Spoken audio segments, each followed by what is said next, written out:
एक लतीफ़ा भी मशहूर है कि मुफ्ती महमूद साहब रहमतुल्लाह अलैहि मौलाना कायदे जमीयत मौलाना फजलुर रहमान साहब के वालिद मोहतरम कि जब वो असम्बली के इजलास में एक दफ़ा असम्बली के इजलास में थे, गालबन सर्दी का मौसम होगा कि सर्दी की वजह से तो दिन में बंदा नमाज़ों के अलावा कोई काम नहीं करता।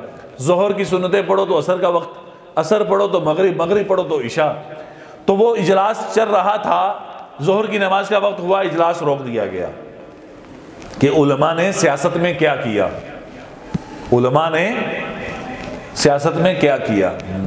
बहुत कुछ किया है, बहुत कुछ किया है। यहाँ एक बात अर्ज कर दूँ, हमें ये सिर्फ नवाज शरीफ, आसिफ अली जरदारी, इमरान खान, सिर्फ ये तीन बंदे अगर चाहे ना तो मुल्क का कर्जा उतर सकता है। इनके पास इतना पैसा है, सिर्फ ये चाहें तो मुल्क का कर्जा उतर सकता है। मुल्क को तो अभी भी वो जो मुराआत हैं वो कौमी असम्बली के मेंबरों के लिए पेट्रोल फ्री है, रगड़ा तो मुझे और आपको दिया जा रहा है। बिजली इनके लिए फ्री, जो मजदूर महीने का 15,000 रुपये कमा रहा है वो तो बिल दे रहा है, और जो वापटा का मुलाजिम महीने की 30,000 रुपये तनख्वाह ले रहा है उसको यूनिट फ्री दिए गए हैं। क्या सोच है यार इन लोगों की। फौजी फौज से रिटायर हुआ है तो हो गया, ठीक है यार, उनकी मुराआत अपनी जगह पर।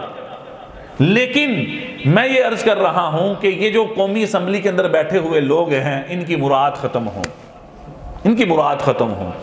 तो उलमा का एक किरदार रहा है मजहबी एतबार से।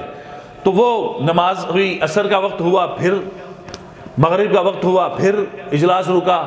तो मगरिब के बाद जब इजलास शुरू होने लगा तो जुल्फ़िकार अली भुट्टो मरहूम कहने लगे कि मुफ्ती साहब एक चक्कर होर लग जाता ना, मूसा अलैहिस्सलाम एक चक्कर होर लवा देंदे ते 5 भी गई सी।